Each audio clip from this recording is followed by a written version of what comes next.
ఎంతమంది ఎన్ని పొందుకున్నప్పటికీ సాక్ష్యాలు చెప్పుకోలేకపోతున్నాము. సాక్ష్యము చెప్పుకోవడమే నీకు కృతజ్ఞత బలి తండ్రి. కృతజ్ఞత బలి అర్పించినవాడు నాకు గౌరవాన్ని ఇచ్చినవాడు అని వాక్యం సెలవిస్తూ ఉండగా కీర్తన గ్రంథం 50వ అధ్యాయం 23వ వచనం. మేము మిమ్మల్ని ప్రేమిస్తున్నామని మేము అనుకుంటున్నాం, కానీ గౌరవమే ఇవ్వట్లేము తండ్రి మీకు. ఇది మేము గుర్తుపెట్టుకోవాలి యేసయ్య. గౌరవం వేరు, గౌరవానికి మించింది అధికమైన గౌరవం, అధికమైన గౌరవానికి మించింది ఆరాధన. ఆరాధనలో దేవుణ్ణి మనం అడుగుతుంది దేవుణ్ణి ప్రేమించడానికి శక్తినివ్వమని. పూర్ణ హృదయముతో, పూర్ణ మనస్సుతో, పూర్ణ శక్తితో నేను నిన్ను ప్రేమిస్తానయ్యా అని మొట్టమొదటి ఆజ్ఞే. క్యాథలిక్స్గా ఉన్నప్పటికీ, క్రైస్తవులుగా మేము ఉన్నప్పటికీ ఈ మొట్టమొదటి ఆజ్ఞే మేము పాటించలేకపోతున్నామయ్యా. శక్తి సరిపోవట్లేదని అంటున్నాం, కానీ మా స్థితిగతులు ఎలా ఉన్నప్పటికీ, ఇప్పుడు ఒకవేళ మనకి భర్త ఉన్నాడు, పెళ్ళయింది, భర్తను సారీ అండి తప్పుగా అనుకోకండి, భర్తను విడిచిపెట్టి వెళ్ళి ఒక్కొక్కసారి గొడవైనప్పుడు విడిచిపెడితే అయిపోతుందని అనుకుంటాం. విడిచిపెట్టి వెళ్ళిపోతే నన్ను ఎవరు పోషిస్తారు, ఇప్పుడు పిల్లలు ఉన్నారు, నేను ఎక్కడికి వెళ్ళిపోయి బ్రతకాలి, ఇలా ఆలోచిస్తాం. కానీ నా భర్త నా మొదటి కుమారుడు అని మనం ఎవరో ఆలోచించం. తక్కువ అండి. వేలల్లో లక్షలలో ఒకరు ఉంటారేమో అలాంటి స్త్రీలు. దేవుడు ఏమంటున్నాడంటే అవసరం కోసం ఆధారపడకు. ఇందాక లక్క ప్రార్థించింది కదా, అవసరం కోసం ఆధారపడుతున్నామయ్యా మేము. అవును, మనం అందరం మనుషులు ఆధారపడతాం, తప్పులేదు. కానీ కొన్ని రోజులు ఉండాలి, అది అన్ని రోజులు ఉండకూడదు.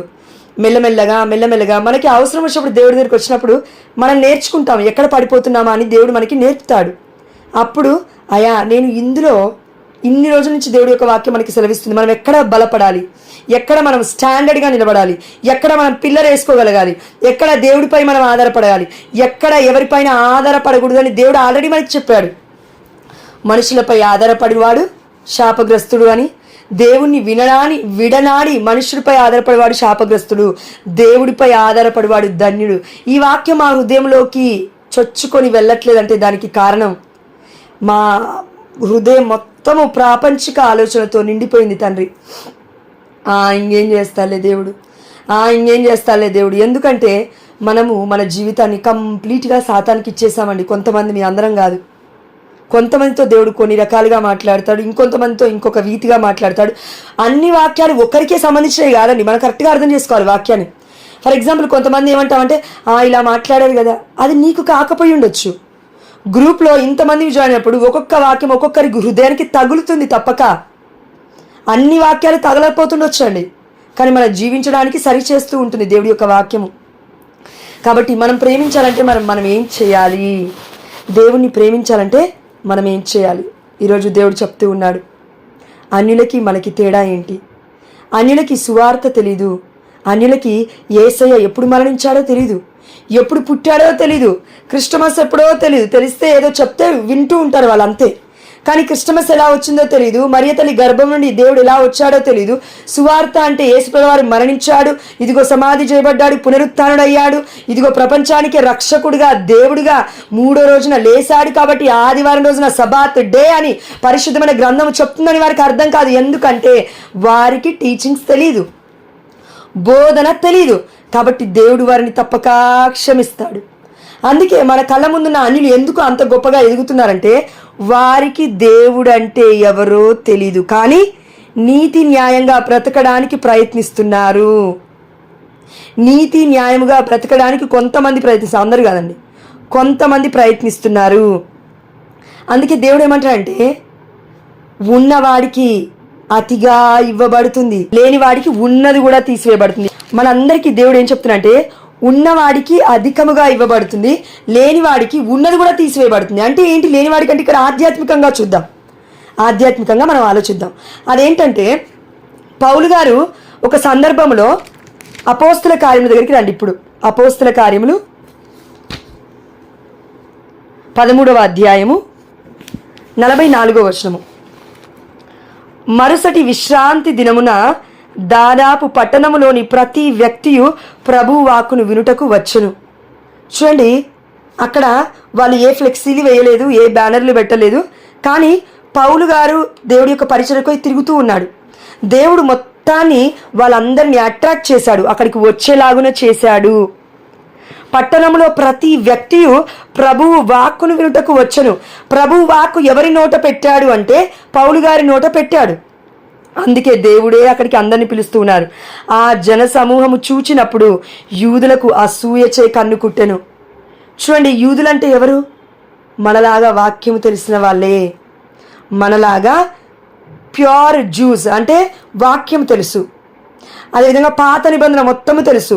మాకు వాక్యం తెలుసు, పరిశుద్ధమైన గ్రంథము తెలుసు, మేము ప్రార్థనకి వెళ్తున్నాము, ఆరాధనకి వెళ్తున్నాము, అదేవిధంగా దేవుడి యొక్క సన్నిధికి వెళ్తూ ఉన్నాము అని అనుకుంటున్న వాళ్ళు యూదులందరూ కూడా, పరిసరులందరూ కూడా మనం చూసామండి పరిశుద్ధమైన గ్రంథంలో. వాళ్ళందరికీ ఏ ఆలోచన అంటే మాకు వాక్యము తెలుసు, మేము రోజు ప్రార్థనలో ఉంటాము, మేము రోజు దేవుడి యొక్క సన్నిధికి వెళ్తాము, మేము రోజు మంచి కార్యాలు చేస్తున్నాము అని వాళ్ళు అనుకుంటున్నారు అంతే. కానీ ఏమవుతుందో చూద్దాం. ఇక్కడ యూదులకు అసూయచే కన్ను కుట్టెను. అసూయచే కన్ను కుట్టింది. ఎందుకు అంటే పౌలు అప్పుడప్పుడే ఎన్నుకోబడ్డాడు దేవుడి చేత. పౌలు ఎవరు? యూదులలో ఒకడు.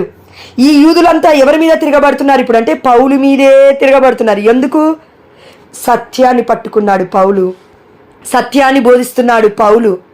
సేమ్ జాతికి, సేమ్ వర్గానికి, సేమ్ రాష్ట్రానికి, సేమ్ దేశానికి, ఒకే ఇంటిలో, ఒకే ప్రాంతంలో, ఒకే కుటుంబంలో తిరగబడతారు ప్రజలు.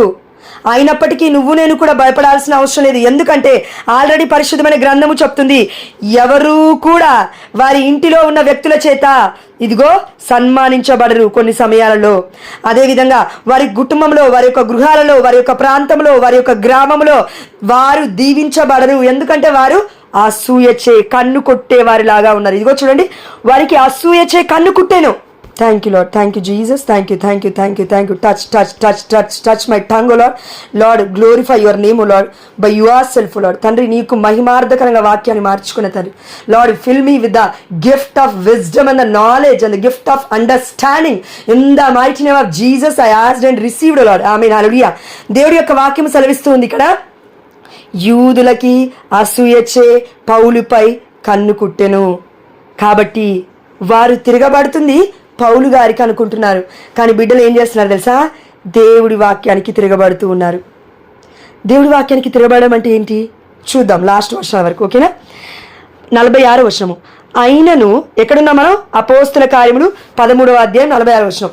దేవుడు ఈ సమయంలో చెప్తున్నారక్క, కేవలం ఇద్దరు వ్యక్తులు బైబిల్ తీసుకున్నారు, మిగతా వాళ్ళు మొత్తము బైబిల్ తీయనే లేదు, బైబిల్ ఓపెనే చేయలేదు. సిగ్నల్ ప్రాబ్లమ్స్ వస్తాయిలే అని అనుకుంటూ ఉన్నారు. మీ అంతటా మీరే దేవుడి శక్తి మీద ఆధారపడట్లేదు. మన బ్రతుకులు ఇలా ఎందుకున్నాయంటే, సారీ అక్క తప్పుగా అనుకోకండి, దేవుడి బలం పైన ఆధారపడట్లేము, దేవుడి శక్తి పైన ఆధారపడట్లేము, దేవుడి జ్ఞానం పైన ఆధారపడట్లేము. ఇప్పుడు వర్షం వస్తుంది, సిగ్నల్ ప్రాబ్లమ్స్ వస్తుందని డిసైడ్ అయిపోయి కూర్చున్నాం మనం. అయా ఈ సిగ్నల్ ప్రాబ్లమ్ని నీకు సమర్పిస్తున్నాను మనలో తక్కువ మంది అడుగుతున్నాం ఈ సమయంలో.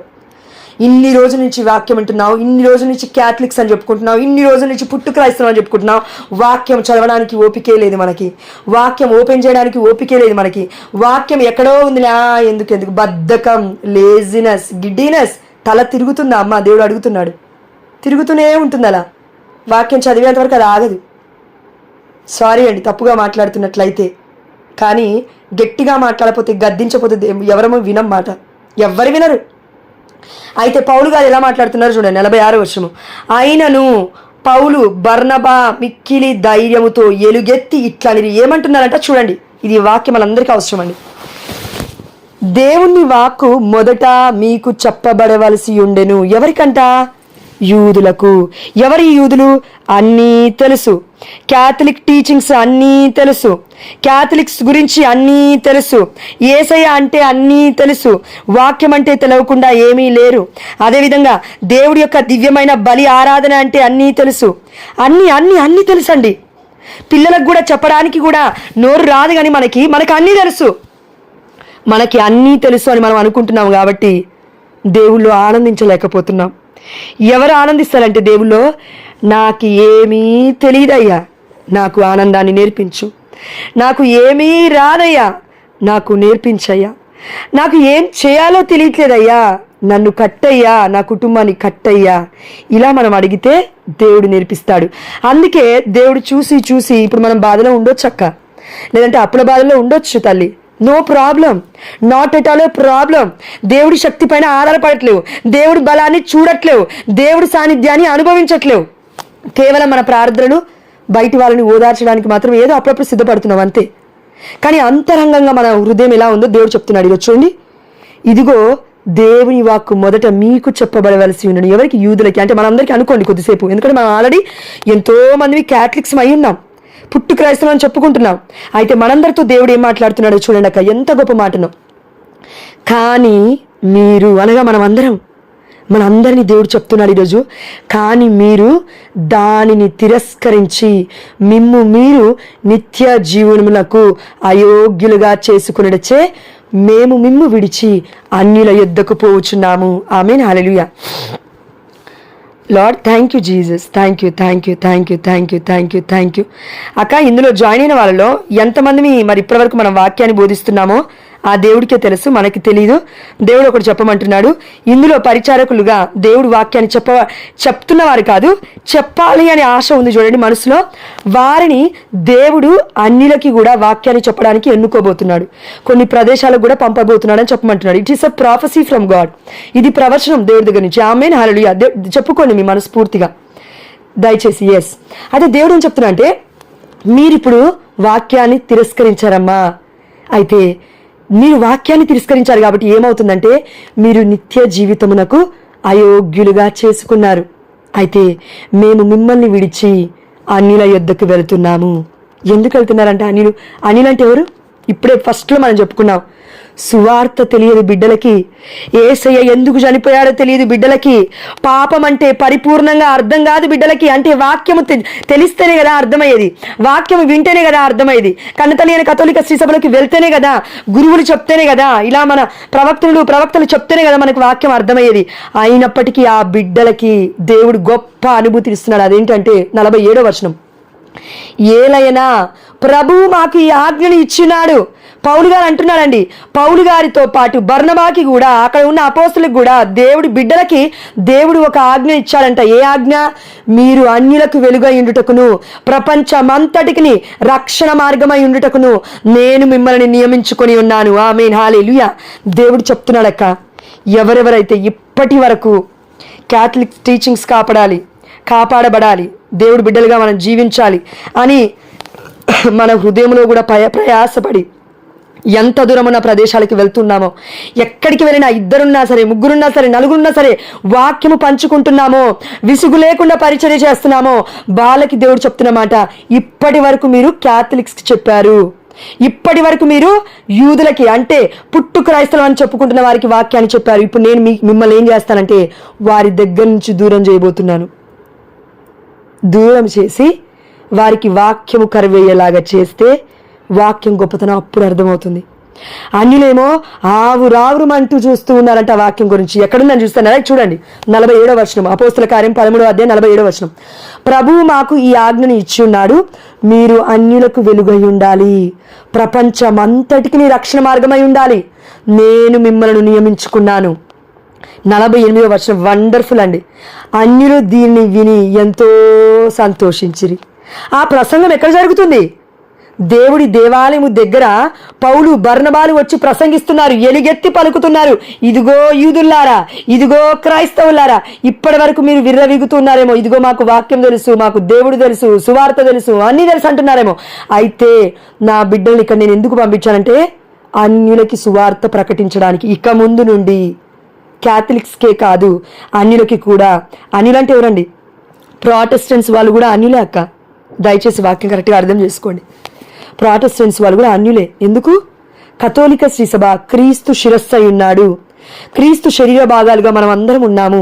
దేవుడి యొక్క దివ్య శరీర రక్తాలను భుజిస్తున్న బిడ్డలందరూ కూడా క్రీస్తుల భాగస్థులు అవుతున్నారు. ఎవరైతే విరగొట్టబడ్డారో, ఇదిగో వెళ్ళిపోయారో, చెయ్యి నలగొట్టుకొని వెళ్ళిపోయారు, ఇదిగో ఇది మా సంఘం కాదని వెళ్ళిపోయారు. మన మార్టిన్ లూథర్ గారు, పొద్దున పెట్టాను కదా గ్రూప్ 1లో, మార్టిన్ లూథర్ గారు ఇప్పుడు నరకలోకంలో ఉన్నారంట. మరియా ఫనాటి గారు చెప్తూ ఉన్నారు, పునీతురాలు. అదేవిధంగా పునీత పాడ్రే పియో గారు కూడా డిక్లేర్ చేశారంట ఇది. అవును, మేము చూసాము. కొంతమంది ఉన్నారు. ఎందుకు ఉన్నారు? మార్టిన్ లూథర్ గారు చేపట్టిన ఈ కార్యము ప్రాటెస్టెంట్ సంఘము వేల మంది ఉన్నారు, లక్షల మంది ఉన్నారు, కోట్ల మంది ఉంటున్నారు ప్రపంచవ్యాప్తంగా. ఆత్మలు రక్షింపబడుతున్నాయి కదా ప్రియమైన బిడ్డ. మరి ఎందుకు మార్టిన్ లూథర్ని దేవుడు నరకాగ్నిలో వేశాడు అని అంటే, మొట్టమొదటిది దేవుడి ఆజ్ఞ చేయకూడని ఆజ్ఞ తప్పాడు. ఏంటది? నీ దేవుణ్ణి పూర్ణ హృదయముతో, పూర్ణ మనస్సుతో, పూర్ణ శక్తితో ప్రేమించు, ఆరాధించు. ఆరాధన మొత్తం తీసుకెళ్ళి సంఘాలలో పెట్టాడు, వర్గాలలో పెట్టాడు. దివ్యమైన బలి పూజకి అర్హులు కాకుండా తీసుకెళ్ళి అపార్ట్మెంట్ ఫ్లాట్లలో తీసుకెళ్ళి, ఇదిగో ఫంక్షన్ హాల్లో తీసుకెళ్ళి ఎక్కడో పెడుతున్నాడు బలిపీఠాన్ని. దేవుడు బలిపీఠం ఎక్కడ ఉండాలి? దేవుడు ఏర్పరిచిన సంఘంలో దివ్య మందసం ముందు ఉండాలి. దివ్య మందసం లేదు, దివ్యమైన సప్రసాదం లేదు. దివ్యమైన సప్రసాదం ఎవరికి ఇస్తున్నావు? ప్రాటెస్టెంట్ సంఘాలలో, అంటే అన్యులకి ఇస్తున్నావు. అన్యులకి దేవుడి గురించి తెలుసా? తెలీదు.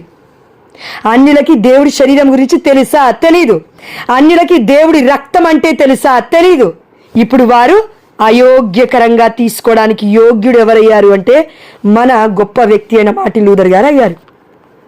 ఇప్పుడు నేనున్నాను, చివరి వ్యక్తి ఎవరైనా ఒకరు జాయిన్ అయ్యారనుకోండి, 27 మందిని దేవుడి వాక్యాన్ని వింటున్నాం. ఇన్ని రోజుల నుంచి దేవుడు వాక్యాన్ని చెప్తున్నాడు కదా కథోలిక శ్రీ సభ గురించి. చివరిగా నువ్వు విన్న రోజు నువ్వేమనుకుంటావంటే, విన్నప్పటికీ ఇది జోష చెప్తుంది, దేవుడు చెప్పట్లేడు వాక్యం అని నువ్వు అనుకుని వెళ్ళిపోయా అనుకో. తప్పు నాది కాదు, నీది అవుతుంది అప్పుడు. ఎందుకంటే దేవుడు నాకేం చెప్పాడంటే, నువ్వు చెప్పేది చెప్పు, వారు తీసుకుంటే తీసుకుంటారు, లేకపోతే లేదు. కానీ నువ్వు చేయాల్సిన పని ఏంటంటే, ఇదిగో నేను చెప్పినట్లు చెయ్యి. అందుకే దేవుడికి విధేయత చూపించినప్పుడు మనం చెప్తున్న వాక్యం అని చెప్పే రీతిగా చెప్తాము, అంతే. అది మన మట్టికి అది దేవుడికే చెందాలి, ఇంకంతే. మనం ఏం చేయలేము. మనం వారి యొక్క మనసులోకి వెళ్ళి ఇది సత్యం సత్యం సత్యం అని మనసును గుంజుకురాలేము. దేవుడే అట్రాక్ట్ చేసుకోవాలి, దేవుడే చేసుకోవాలి. దేవుడి యొక్క కృపా సమయమే ఆసన్నం అవ్వాలి. దేవుడి బిడ్డలుగా దేవుడు వెన్నుకున్నప్పుడు ఆటోమేటిక్గా వాళ్ళే వింటారు. ఆ సమయం దేవుడు లాక్కొస్తాడు వాళ్ళని.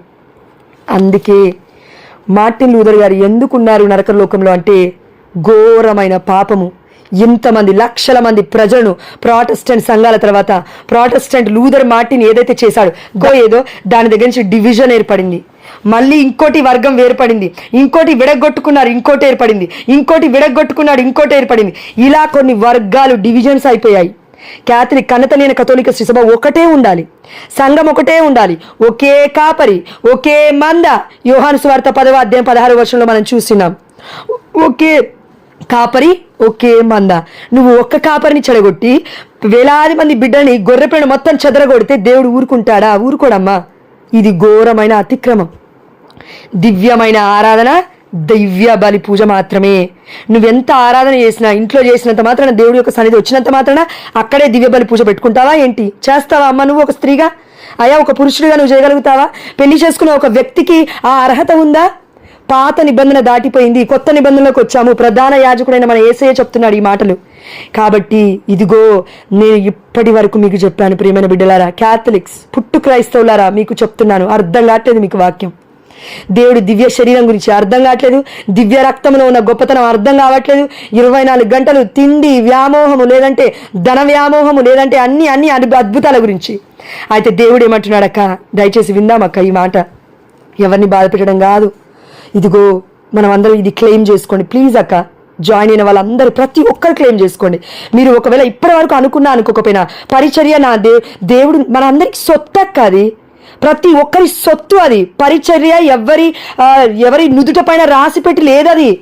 దేవుడికి విధేయత చూపించావా? ఒక్క మాట దేవునికి ఇచ్చాడా? ఎస్ లార్డ్ ఎస్ అని చెప్పు. మరియతలు ఏమని చెప్తున్నాడు? అయ్యా నేను నీ దాసురాలను. ఒక్కటే మాట ఎస్ చెప్పింది అమ్మ, అంతే. నువ్వు నేను కూడా ఈరోజు ఎస్ చెప్పాలి.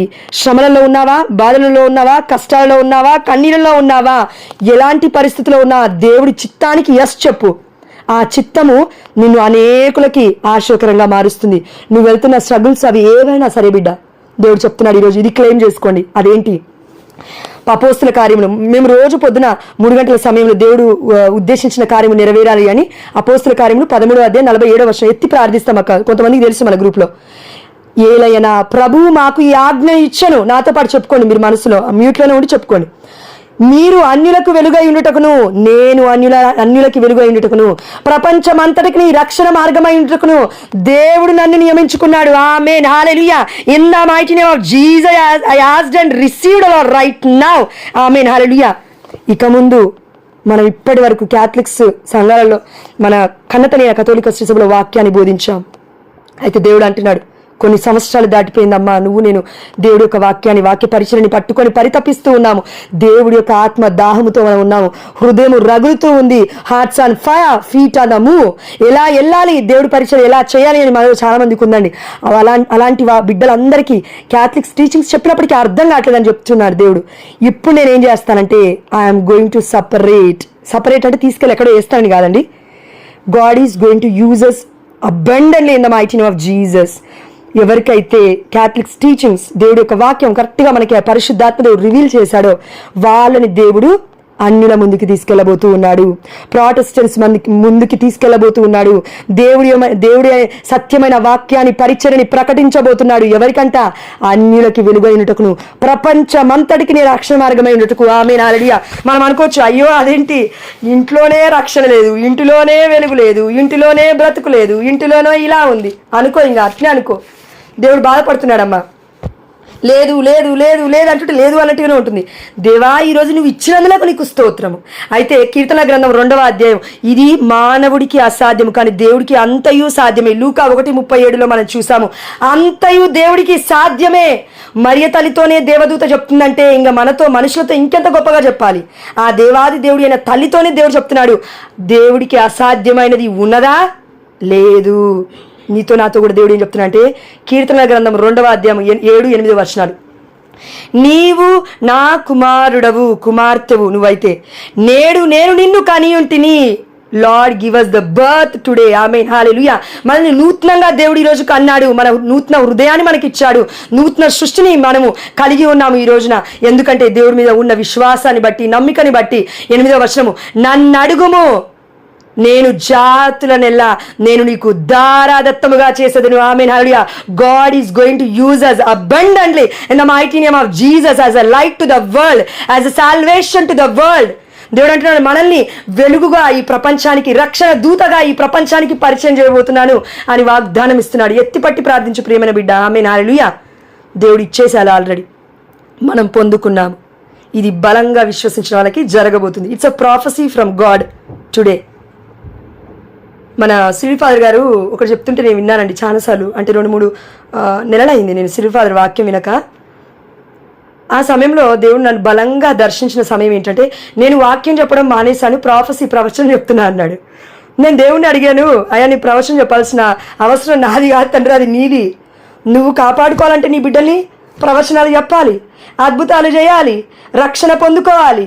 లేదంటే నన్ను నమ్మరు, నీ బిడ్డలని వాళ్ళు నమ్మరు. నమ్మనప్పుడు నేనేం చేయాలి? నువ్వు చేయాలంతా, నేను చేయలేను కదా.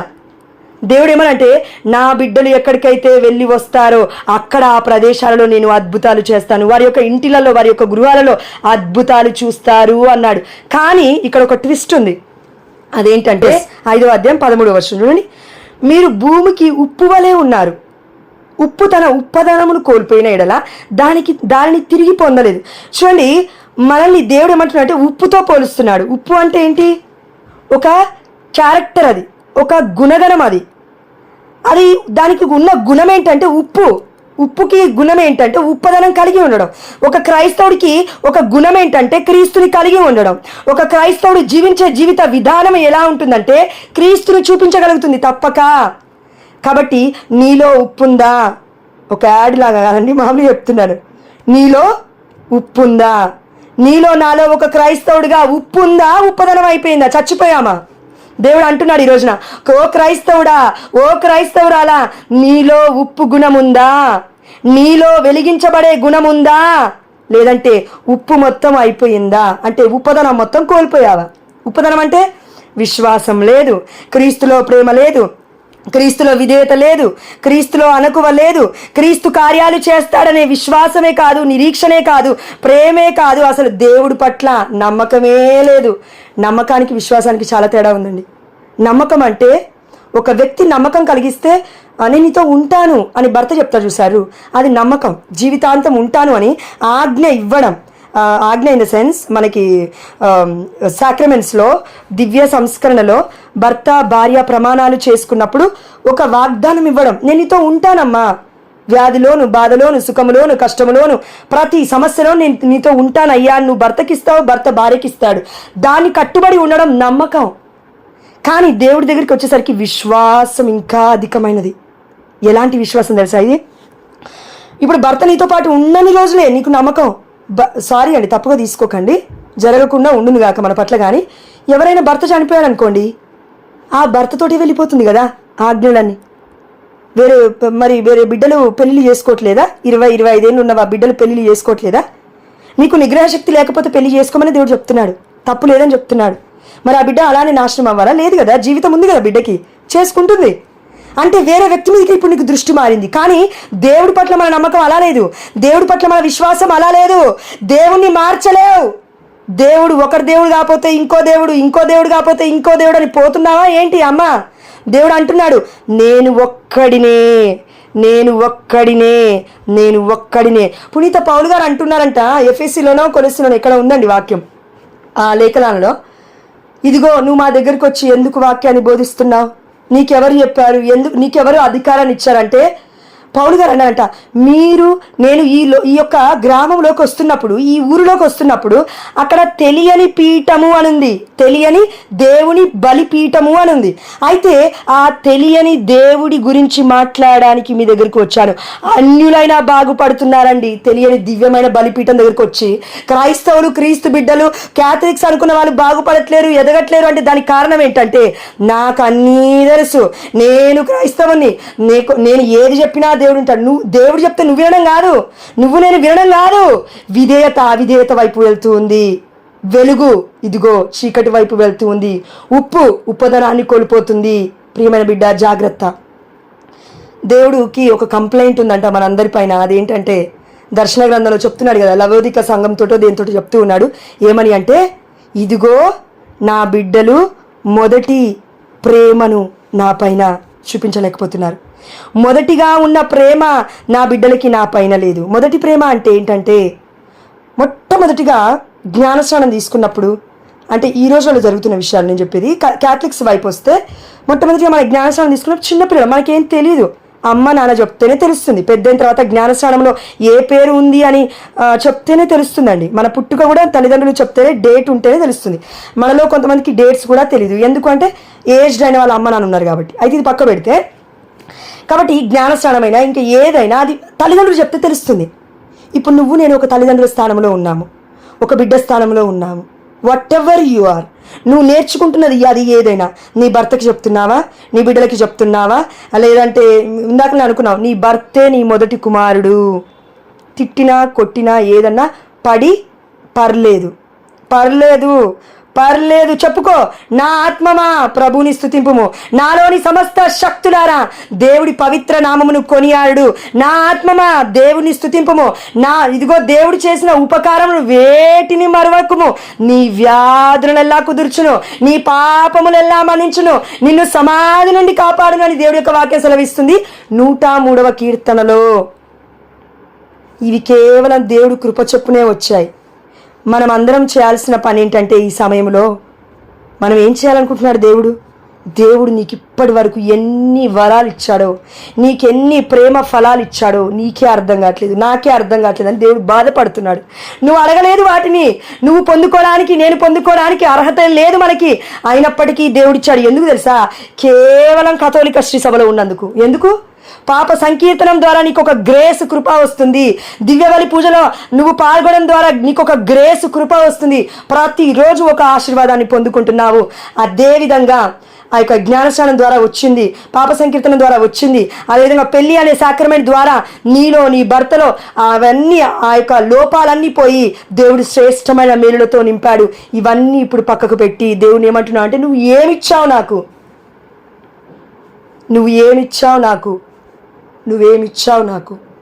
చూడండి, మత్తయి సువార్త 5వ అధ్యాయంలో మనం చూసాము, శోకార్తును ధన్యులు వారు ఓదార్పబడుదురు. కానీ ఇక్కడ ఒక ట్విస్ట్ ఉందండి. పరిశుద్ధాత్మ దేవుడు చెప్తున్నాడు. అదేంటంటే, కరెక్ట్గా వినండాక మనకి అష్టభాగ్యంలో అనుంది. మత్తయి సువార్త 5వ అధ్యాయము అంటే అందరూ బైబిల్ చదవకపోతుండొచ్చు కదా, అందుకే నేను మళ్ళీ రిపీట్ చేస్తున్నాను, ఏమనుకోకండి ఎక్కువసేపు తీసుకుంటున్నాను. మత్తయి సువార్త 5వ అధ్యాయము 3 నుండి 10 వచనాలకు అష్టభాగ్యములు అని ఉన్నాయి. మీరు కరెక్ట్గా ఈ వాక్యము ఈరోజు మెడిటేట్ చేయండి ఒకసారి. పరిశుద్ధాత్మ దేవుడు మీతో మాట్లాడతాడు చాలా గొప్పగా. ఎందుకు తెలుసా? ఈ అష్టభాగ్యాలలో 3వ వచనం తర్వాత ఉన్న 7 భాగ్యాలు కూడా మొట్టమొదటి భాగ్యంలోనే దాగి ఉన్నాయి. అదేంటి? దీనాత్ములు ధన్యులు, దైవరాజ్యము వారిది.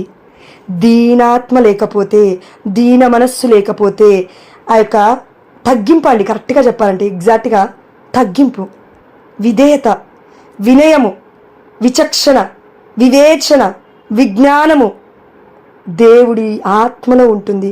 అందుకే దీనాత్ములు ధన్యులు. దేవుడి ఆత్మలో దీనత ఉంటుంది.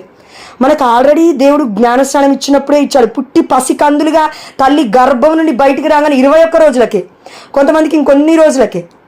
మరి ఏది మనలో గ్రేస్ ఉండాలి కదా. మరి అది మనలో ఏం లేదంటే దీనత తక్కువైంది. మనలో పడని స్వభావం ఉంది. అంటే ఏంటంటే శోకార్తులు ధన్యులు, వారు ఓదార్పబడుదురు అని దేవుడు చెప్తున్నాడు. ఇక్కడ వాక్యం సెలవిస్తుంది, కానీ వాక్యాన్ని విశ్వసించట్లేము. ఇప్పుడు మనలో చాలా మందికి అండి దేవుడు చెప్తున్నాడు, ఈ సమయంలో వాక్యాన్ని వింటున్నావు కానీ చెవులు మొత్తం మూసేసుకున్నావు. వాక్యాన్ని వింటున్నావు కానీ చెవులలో కూడా వెళ్ళట్లేదు. అది ఆత్మ వరకు వద్దు, హృదయం వరకు వద్దు, చెవుల వరకు కూడా వెళ్ళట్లేదు. ఎందుకు తెలుసా? చెప్పుకొని ఎన్ని సంవత్సరాలు అయింది ఈ గ్రూప్లో నేను జాయిన్ అయ్యి? 2 సంవత్సరాలు అయిందా? 1 ఇయర్ అయిందా? అమ్మా ఈ గ్రూప్లోనే కాదమ్మా, పరలోక రాజ్యానికి నువ్వు వెళ్ళాలన్నా కూడా ఎవరో ఒకరి సహాయం ద్వారా నువ్వు వెళ్ళాలి. ఎందుకు? వారి ప్రార్థన నీకు అవసరం.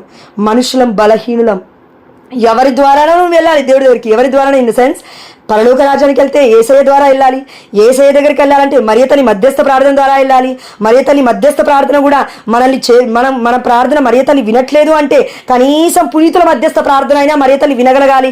పునీతుల మధ్యస్థ ప్రార్థన వినకపోయినా కనీసం నీతిమంతులుగా జీవిస్తున్న ఈ భూలోకంలో ఉన్న కేవలం సాధారణ వ్యక్తుల జీవితం గుండైనా మనం వెళ్ళగలగాలి. వారి ప్రార్థనలు కూడా దేవుడు వినట్లేడు నువ్వు నేను రిక్వెస్ట్ చేసినప్పుడు. అంటే దానికి కారణం ఏంటంటే పాపం వాళ్ళలో ఏం లేదండి, లోపం. ఇప్పుడు నేను నిర్మలక్కని ప్రార్థన రిక్వెస్ట్ అడిగాను, జ్యోతక్కని ప్రార్థన విన్నపం అడిగాను. ఇప్పుడు వాళ్ళు ప్రార్థన చేస్తున్నారు కానీ నేను పొందుకోలేకపోతున్నాను. దానికి అర్థం ఏంటంటే లోపం నాలో ఉంది. నువ్వు మారావా? నువ్వు వెళ్తున్నావా చర్చికి? నువ్వు ప్రార్థన చేస్తున్నావా? నువ్వు వాక్యం వింటున్నావా? నీలో ఉంది లోపం అంటాడు దేవుడు. ఇప్పుడు నాకు ఆశీర్వాదం రాకపోతే నిర్మలక్కకి లోపం అని చెప్పాడు, జ్యోతక్కకి లోపం అని చెప్పాడు, ఇంకొకరికి లోపం అని చెప్పాడు దేవుడు. నీకే ఉందమ్మా లోపం అంటాడు. ఇది నువ్వు తీసుకోగలుగుతావా ప్రియమైన బిడ్డ? ఈ రోజున దేవుడు అడుగుతున్నాడు. ఎందుకంటే ఇదిగో నేను వీరిని విడిచి అన్యుల చెంతకు వెళ్ళబోతూ ఉన్నాను. పునీత పౌలు గారి ద్వారా దేవుడు మనతో మాట్లాడుతున్నాడు. అన్యుల చెంతకు వెళ్ళబోతున్నారు. చాలామంది బిడ్డలు మన గ్రూప్లో అయినా లేదంటే మనకి అటాచ్డ్గా ఉన్న కొన్ని కుటుంబాలైనా బయటికి వెళ్ళి బోధించబోతున్నారని దేవుడు చెప్తున్నాడు. ఆమేన్, హల్లెలూయా. అలానే ఇది విడిచిపెడతామని కాదండి, అది దేవుడి చిత్తం, అది ఏం చేయలేము దానికి. ఎందుకంటే దేవుడు చెప్తాడు చెప్తాడు చెప్తాడు, చూస్తాడు ఎంతవరకు విధేయత. దేవుడికి ఒకటి పరిశుద్ధమైన గ్రంథంలో అండి ఒకటి చెప్తాను, పరిశుద్ధాత్మ దేవుడు ప్రేరేపిస్తున్నాడు. అసత్య బోధనలకి, అసత్య ప్రవక్తకి, అదేవిధంగా సత్యమైన బోధనలకి, సత్యమైన ప్రవక్తలకి తేడా ఏంటి? యాక్చువల్లీ ఈ ప్రపంచంలో అండి క్రైస్తవులు ఉన్నారు, అన్యులు ఉన్నారు. మంచి ఉంటుంది, చెడు ఉంటుంది. ఒక కాయిన్ తీసుకుంటే ఇరువైపులో ఉంటుంది. నువ్వు దేన్ని తీసుకున్నా వైట్ కాగితం ఉంటుంది, వెనక నువ్వు ఏదైనా రాస్తే పెన్ను గీసిన కాగితం ఉంటుంది. అంటే అపరిశుభ్రంగా ఉంటుంది. పరిశుద్ధత ఉంటుంది, అపరిశుద్ధత ఉంటుంది. దేవుడు ఉంటాడు, దెయ్యం ఉంటుంది. ప్రతిదానికి 2 ఉంటాయి. అది ఏదైనా మంచి మార్గం ఉంటుంది, చెడు మార్గం ఉంటుంది. అదేవిధంగా మోసగాడు ఉంటాడు, దేవుడు మనల్ని నమ్మకస్తులుగా జీవించా మన తండ్రి నమ్మకస్తుడై ఉన్నాడు. అయితే ఇది ఎన్నిక మనలోనే ఉంది. అందుకే దేవుడు ఏమంటున్నాడు అంటే మిమ్మల్ని విడిచి ఇప్పుడు నేను వెళ్తున్నాను అంటే దేవుడు ఇన్ ద సెన్స్ పౌలు గారి మాటలలో దేవుడు మాట్లాడుతున్నాడు. అప్పుడు మాట్లాడగానే ఈ మాటలు విన్న అన్యులు ఎంత మురిసిపోతున్నారో చూడండి. అపోస్తలుల కార్యం 13:48 అన్యులు దీనిని విన్నారు. ఏం విన్నారు? ఇప్పుడు మీకు కాదు వాక్యాన్ని అన్యులకి మేము చెప్పబోతూ ఉన్నాము. విని ఎంతో సంతోషించి దేవుని వాక్కుని ప్రస్తుతించిరి. ఎంత గొప్ప మాట అండి. ఇన్ని గొప్ప కార్యాలు చేసిన క్రైస్తవులలో, ఇన్ని గొప్ప కార్యాలు చేసిన ఈ యొక్క కథోలిక శ్రీ సభలో బిడ్డలు దేవుని స్తుతించమంటే స్తుతించట్లేరు. కానీ వీరు వదిలి వాక్యాన్ని మాకు అందిస్తారు అని వినగానే ఒక్క వాక్య పరిచర్యలోనే అన్నిలు మొత్తం దేవుని వాక్కుని ప్రస్తుతిస్తూ ఉన్నారు, అంటే స్తుతిస్తున్నారు, ఆరాధిస్తున్నారు దేవాతి దేవుని. అమ్మ ప్రియమైన బిడ్డలారా, మనం ఎంతో మంది ఉన్నాము కథోలిక శ్రీ సభలో. ఆరాధన లేదు, ఆనందం లేదు, మాట్లాడితే నిస్పృహ, మాట్లాడితే నిరాశ. చూడండి, దేవుడు వాక్యం ద్వారా మాట్లాడతలేడని కాదండి, మనుషుల్ని పంపించి దేవదూతలాగా మనతో ఎంతో గొప్పగా మాట్లాడుతున్నాడు. బిడ్డలకి సమయం ఉన్నా లేకపోయినా జాయిన్ అయ్యి చెప్తున్నారు. ఒక్క రూపాయి కూడా అడగరు. ప్రాటెస్టెంట్ సహోదరి మళ్ళీ కొంతమంది అడిగినట్లుగా డైరెక్ట్గా నువ్వు 10,000 నీ ఇంటికి వచ్చి నేను ప్రార్థన చేస్తాను, 20,000 నీ ఇంటికి వచ్చి నేను ప్రార్థన చేస్తాను, అయితే ఇక్కడికి రా, పలానా చోటికి రా, నీకు జ్ఞానస్నానం ఇస్తాను, ఇగో ఇంత పే చేయి. ఇంత పాస్టర్కి పేరుంది, పాస్టర్కి ఫేమ్ ఉంది, పాస్టర్కి నేమ్ ఉంది, పాస్టర్కి ఫ్లెక్సీ ఉంది, కాబట్టి నువ్వు ఎంత ఫోటోగ్రాఫ్కి ఇన్ని డబ్బులు. నేను అందరిని అంటలేనండి, దేవుని మన్నించునుగా, కానీ నేను అందరిని అంటలేను. ఎవరైతే కపటంగా జీవిస్తున్నారో వారికి మాత్రమే బాధ ఈ మాటలు వింటే. నిజంగా భక్తితో జీవిస్తున్న బిడ్డలకి బాధ ఎందుకు? తప్పు చేయనప్పుడు నొప్పి ఎందుకమ్మా? తప్పు చేయనప్పుడు నొప్పి అవసరం లేదు. దేవుడు వాక్యం సెలవిస్తుందండి, తప్పు చేయనప్పుడు నొప్పి అవసరం లేదు. దేవుడు మాట్లాడితే కొన్ని విషయాలు మనం తీసుకోగలగాలి. అందుకే ఇదిగో వాక్కుని ప్రస్తుతించారు వాళ్ళు. పౌలు గారిని ప్రస్తుతించలేదు, వాక్యం చెప్తున్న జోష్నని స్తుతించలేదు, వాక్యం చెప్తున్న నిర్మలక్కని, జ్యోతక్కని, ఇంకా వేరే వాళ్ళు చెప్తారా రేపు వాళ్ళని స్తుతించట్లేరు. దేవుడి వాక్కుని వాళ్ళు స్తుతిస్తూ ఉన్నారు. అన్యులు ఈ పనిని చేస్తుంది, కానీ క్రైస్తవులు ఏం చేస్తున్నారంట? యూదులను స్తుతిస్తున్నారు, వారి పేరులను స్తుతిస్తున్నారు, పాస్టర్ అమ్మ పేర్లను స్తుతిస్తున్నారు, పాస్టర్ అయ్య పేరులను స్తుతిస్తున్నారు. ఆ రోజు ఈ ఫాదర్ వస్తేనే నేను ప్రార్థనకి వెళ్తున్నా, ఈ మేడం వస్తేనే నేను ప్రార్థనకి వెళ్తున్నా, ఈమె ఫ్లెక్సీలో ఈమె ఫోటో ఉంటేనే నేను వెళ్తా. చూశారు విగ్రహారాధన అంతా. దేవుడు ఎందుకు బాధపడుతున్నాడు తెలుసా? దేవుని వాక్కును నువ్వు చూడలేకపోతున్నావు. అందుకే మనుషుల్ని చూస్తున్నావు కాబట్టి వాక్యం వారు ఎంత విత్తినప్పటికీ, బీజం వలె నీ హృదయంలోకి వెళ్ళినప్పటికీ, రాతి హృదయం మీద పడ్డప్పుడు ఏమవుతుంది? నశిస్తుంది వాక్యం. వాక్యమే నశిస్తున్నట్టు చూడండి. వామ్మో, ఎంత గొప్ప మాట అండి దేవుడు అంటున్నది. వాక్యం ఎప్పుడు నశించదు. అసలు భూమి ఆకాశము గతించినా నా వాక్యము గతించదు, నేను పలికిన మాటలు గతించవు, కానీ రాతి మీద పడితే అది ఫలించదు. సాతానుగాడు ఎన్నుకుంటాడు. అలా అని సాతాన్ని అనొద్దండి. యాక్చువల్ చెప్పాలంటే సాతాన్ని అసలు అనొద్దు. నేను ఒకటి టు బీ ఫ్రాంక్ చెప్తాను. నేను 2 రోజుల ముందు నిర్మలకు మెసేజ్ చేశాను, అక్క నేను వాక్యం చదవలేకపోతున్నాను, నాకు ఏమవుతుందో అర్థం కావట్లేదు, దయచేసి నా కోసం ప్రేర్ చేయకంటే అక్కడ చేస్తాను మానింది. అది నేను ఇంకో అక్కకు పెట్టాను, చేస్తాను మానింది. ఆ అక్క కాల్ చేసి కొద్దిసేపు మాట్లాడింది, ఎందుకు చదవలేకపోతున్నావు ఏంటంటే అక్క ఇలా ఉందని చెప్పాను. డోంట్ వరీ, భయపడాల్సిన అవసరం లేదు.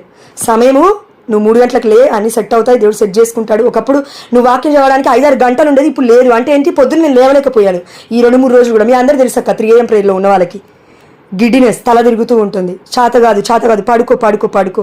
ఈ రోజు నన్ను ఎవరు తెలుసా అండి లేపింది? మీరు నమ్మినా నమ్మకపోయినా, నా భర్త పక్కన అటు సైడ్ నేను పడుకున్నాను, ఒక పురుగు నా కాలు మీద జర్రుని ఇలా పాకిందండి.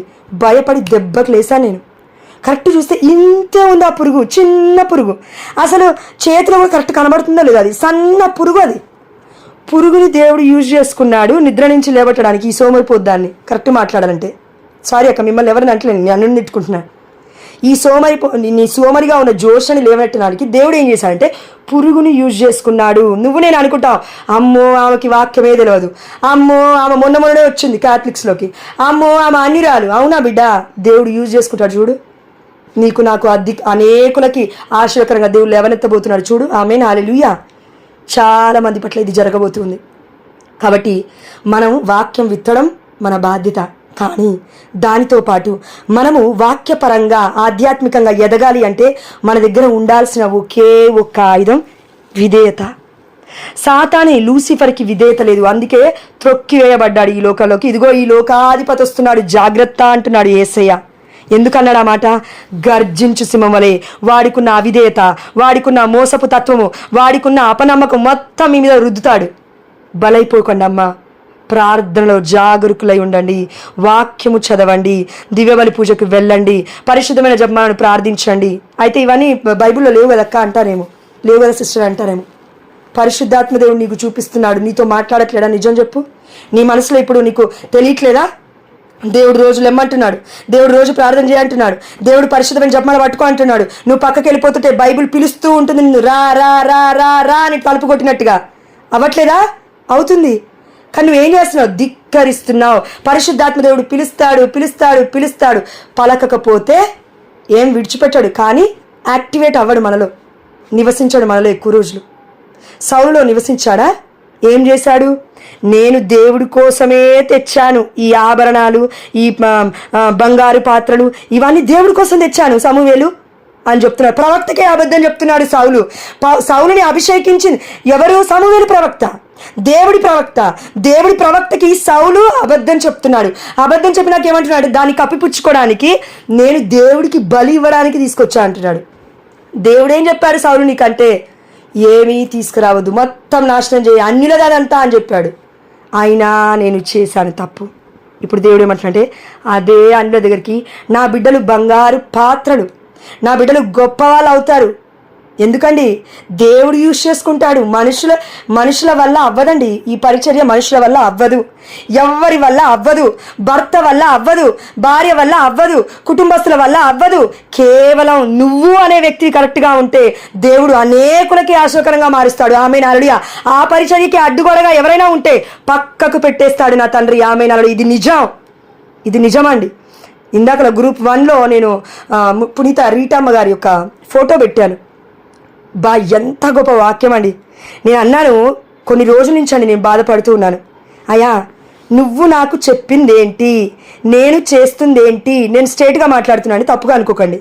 నేను ఇలానే అన్నాను, నువ్వు నాకు చెప్పిందేంటి, నేను బిడ్డలను ఎందుకు బాధ పెడుతున్నాను, ప్రాటెస్టెంట్స్ గురించి నేను ఎందుకు మాట్లాడుతున్నాను? I don't want to speak. నేను మాట్లాడాల్సిన అవసరం లేదు. ఎందుకంటే నువ్వు అన్నావు అందరూ యేసులో ఒక్కరే అన్నావు కదా తండ్రి, అన్యులు కూడా నీ బిడ్డలే అన్నావు కదా తండ్రి, మరి నేను ఎందుకు మాట్లాడుతున్నాను అన్నాను. చూడండి దేవుడు ఎంత గొప్పగా మాట్లాడాడు. ఈరోజు నేను రోజు ఇది చదవను, యాక్చువల్లీ హిస్టరీ చదవను, ఈరోజు ఎందుకో చదివాను. పునీత రీటమ్మ గారి హిస్టరీలో ఉంది. చూడండి, చివరి లైన్ చదువుతాను. నేను అన్నీ చదవను. ఈ తల్లి శాంతి స్థాపకురాలు అని చరిత్ర చెప్తుంది.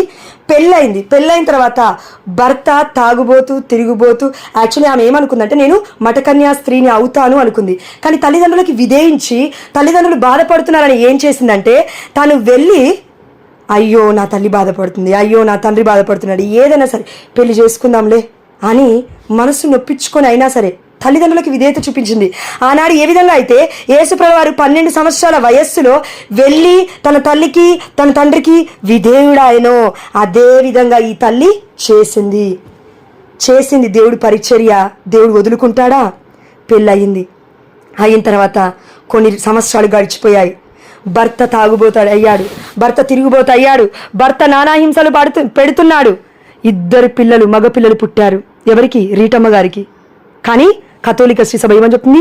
మఠ కన్యాస్త్రీ అని చెప్తుంది. అదేంటి కన్యాస్త్రీ అంటే పెళ్లి కాకూడదు కదా? ఎందుకో చూద్దాం చూడండి. అయితే కొన్ని రోజులు గడిచిపోయిన తర్వాత తన భర్తకి, దేవుడికి ఏమనిపించిందో తెలియదండి మనకి, తన భర్తకి మారు మనసు ఇచ్చాడు దేవుడు. తను ప్రేయర్ చేసి చూసింది మారు మనసు ఇచ్చాడు. ఆమె ప్రార్థనలు బట్టి ఇచ్చాడండి. మారు మనసు ఇచ్చిన తర్వాత ఒక ప్రాంతం గుండా వెళ్తుంటే కొంతమంది దుండగులు వచ్చి కత్తులతో పొడిచి చంపేశారు తన భర్తని. చంపేసిన తర్వాత హిస్టరీ నేను లేని చెప్పట్లేదని చూడండి మీరు తర్వాత కాలంటే, మనకి యాప్లో ఉంటుంది హిస్టరీ, జీవధార యాప్లో. దాని తర్వాత చంపేసిన తర్వాత 2 బిడ్డలు ఉన్నారు, 2 కుమారులు ఉన్నారు. తను భయపడలేదు. వామ్మో నేను ఇట్లా వీళ్ళని ఎలా పెంచేదని భయపడలేదు. అయితే కుమారులు చేసిన తప్పేంటంటే, వాళ్ళ తండ్రిని చంపినప్పుడు చూశారంట బిడ్డలు, ఎవరైతే నా తండ్రిని చంపారో మేము వాళ్ళని చంపుతాము అని ఎదురు తిరగబోతూ ఉన్నారంట. బాధపడింది పునీతురాలైన ఈ రీటమ్మ గారు. అయ్యో దేవా, రక్షణ కోసమే ఈ జీవితం. అయ్యో తండ్రి, నేనే మన్నించాను నా భర్తని చంపిన వారిని, నేనే క్షమించాను, వారి కోసం ప్రార్థిస్తున్నారు. నా బిడ్డలు హంతకులైతే ఎలా అయ్యా? దయచేసి నా తండ్రి హంతకులు అవ్వకుండా చూసుకొని ఆయన, నీ చిత్తమైతే ఒకవేళ హంతకులు అయ్యడం ఉందేమో, నీ చిత్తమైతే నీ కృప చొప్పున తీసుకెళ్ళయ్యా వారిని కూడా పరలోక రాజ్యానికి ముందే అని ప్రార్థిస్తే అద్భుతమైన రీతిలో 2 తీసుకెళ్లాడు దేవుడు. అంటే చంపేశాడు. లిటరలీ చెప్పాలంటే 2 కుమారుని దేవుడు చంపేసి మరి తీసుకెళ్లాడు. ఎక్కడికి? పరలోక రాజ్యానికి. ఎందుకు? ఈ లోకంలో పాపం చేయక ముందే, ఈ లోకంలో మొదటి మరణానికి గురైనప్పటికీ 2వ మరణమైన తుది తీర్పులో ఇదిగో ఆ యొక్క అగ్ని జ్వాలలో మండకుండా 1000 ఏండ్లు దేవుడితో నివసించడానికి ఆ తల్లి ప్రార్థన బిడ్డలకి ఆశీర్వకరంగా మారింది కాబట్టి చనిపోయినప్పటికీ దేవుడు తీసుకెళ్ళాడు. దాని తర్వాత ఏమైందంటే ఒక్కటే ఉంది, ఒంటరిగా ప్రార్థన చేసుకుంటూ ఉంది. అయ్యా ఈ జీవితం ఎలా, ఇదెలా అని బాధపడుతుంది. అయ్యా నాకున్న కోరిక నీకు తెలుసు కదా తండ్రి, ఈ జీవితం నీకోసమే అని నీకు తెలుసు, నాకు ఏ ఆలోచన లేదు, అయినప్పటికీ నువ్వు నాకు గర్భఫలాన్ని 2 బిడ్డలు ఇచ్చావు, తీసుకెళ్ళావు తండ్రి, నన్ను ఉపయోగించుకో అని ప్రార్థించినప్పుడు తనకి ఒక ప్రేరణ వచ్చింది. వెళ్ళు, అగస్టిన్ గారి యొక్క మఠానికి వెళ్ళి వాళ్ళని అడుగు, వాళ్ళు ఒప్పుకునేలాగున నేను నీకు సహాయపడతాను అంటే దేవుడు తనకు సహాయంగా ఉన్నాడు కాబట్టి వెళ్ళి అడిగిందంటండి. అగస్టిన్ గారి యొక్క మఠ సభ్యురాలుగా ఉండడానికి వెళ్ళి అడిగితే వాళ్ళు ఏమన్నారు తెలుసా? నన్స్ వాళ్ళందరూ కూడా వద్దు, పెళ్ళయింది నీకు, ఇప్పుడు 25 ఏళ్ళు దాటిపోయాయి, వద్దు అన్నారు. అనగానే ఆ తల్లికున్న ఒకే ఒక్క మార్గం దేవుడై ఉన్నాడు. వారికి చెప్తున్నాడు దేవుడు, కానీ వారికి వినబడట్లేదు. చూడండి, గొప్ప బిడ్డలకు కూడా ఒక్కొక్కసారి వినబడదు. మనం అనుకుంటాం అమ్మో నేను దేవుడు ఏది చేసినా వింటాడు. నో, కొన్నిసార్లు వినడు. ఎందుకు వినడు అంటే విధేయత ఉండదు. దేవుడు ఏం చెప్తున్నాడు, మరి ఈ అమ్మాయి వచ్చింది అడిగింది, అసలు దేవుడు ఏం మాట్లాడుతున్నా అని వాళ్ళెవరు సబ్మిట్ చేయలేదంటారా? దేవుడికి చేయలేదు. అందుకే వాళ్ళతో దేవుడు మాట్లాడలేదు. అందుకే ఒక అద్భుతాన్ని చేస్తున్నాడు. ఏ అద్భుతమో ఒక్కసారి చూడండి అక్క. చూడండి, వితంతువైన రీటమ్మ గారు ఒంటరి వారయ్యారు. తన పూర్వపు కోరికను నెరవేర్చుకోవాలని కాస్కియా పట్టణంలోని పునీత అగస్టిన్ వారి మఠాలయంలో ప్రవేశింప 2 సార్లు ప్రయత్నించి విఫలమయ్యారు. ప్రయత్నించకుండా మాట్లాడలేదు పునీత రీటమ్మ గారు. మనం ప్రయత్నించాం, ప్రార్థన ప్రయత్నించాం, వాక్యం ప్రయత్నించాం, మరలా ప్రయత్నించాం, మరలా అడగం, మరలా ప్రయాస చూపించాం. అందుకే మన నమ్మకం, మన విశ్వాసం సన్నగిల్లిపోతున్నాయి. మరలా ప్రయత్నించు, మంచి కోసం, చెడు కోసం అడుగుతావు కదా, దేవుడు అంటున్నాడు మరలా ప్రయత్నించు. అయితే కన్యాస్త్రీలకే ప్రవేశం అనే నిబంధన వారి పట్ల అభ్యంతరమయ్యింది ఆ తల్లికి. అయితే దేవుడు వారికి ఒక అద్భుతం నెరవేర్చారు. ఏం జరిగిందో చూడండి. క్రీస్తు పునరుత్థాన పండుగకు ముందు రోజు, కరెక్ట్గా వినండక, క్రీస్తు పునరుత్థాన పండుగకి ముందు రోజు అంటే శనివారం, యేసయ్య విశ్రాంతి తీసుకుంటున్న దినము ఆ రోజు. ఆ రాత్రి ఆమె ప్రార్థనా సమయంలో తలుపు వద్ద, ఎవరి ప్రార్థనా సమయంలో? రీటమ్మ గారి యొక్క ప్రార్థనా సమయంలో తలుపు వద్ద ఆమెకు 3 పునీతులు దర్శనమిచ్చారు. వారి పేర్లు పునీత అగస్తీను గారు, పునీత బప్తిస్మ యోహాను గారు మరియు పునీత తొలంతినో నికోలా గారు అంటే నికోలస్ గారు ప్రత్యక్షమయ్యారు. ఒక సాధారణ పెళ్ళైన 2 బిల్లల్ని కన్నా ఒక వ్యక్తి దగ్గరికి 3 పునీతులు దర్శనం ఇవ్వడం ఏంటి? ఇది అసాధ్యం యాక్చువల్లీ, కానీ దేవుడికి సాధ్యమే. పునీతులు దర్శనం ఇవ్వడం అంటే ఏంటండి? చనిపోయిన వ్యక్తులు దర్శనం ఇవ్వడం అంటే, దివ్యమైన దేహంలతో వారు కనబడడం అంటే, ఆనాడు యేసయ్య దగ్గరికి మోషే ఏలియాలు వచ్చినట్లుగా వస్తున్నారు ఆ తల్లి దగ్గరికి. అంటే ఎంత పరిశుద్ధతో, ఎంత గొప్ప వినయమో, ఎంత గొప్ప విధేయతో, ఎంత గొప్ప పట్టుదలో చూడండి దేవుడి పరిచర్య కోసం. అయితే వారు ప్రత్యక్షమయ్యారు. రీతమ్మ గారిని తోడుకొని పోయి కాస్కియా పట్టణములోని కన్యాస్త్రీ మఠ గుడిలో దివ్య సప్రసాద వీర ముందు అంటే ఆ యొక్క పీఠం ముందు మోకరింపజేసి అదృశ్యమయ్యారు. ఇప్పటి వరకు మనం ధ్యానించుకున్నాం మొట్టమొదటి వాక్యంలోనే దివ్య సప్రసాద నాదుడు మనలో లేకపోతే ప్రాటెస్టెంట్ సంఘాలను నువ్వు ఎందుకు నమ్ముతున్నావు? వాళ్ళు దివ్య సప్రసాద ఆరాధనను నమ్మరు.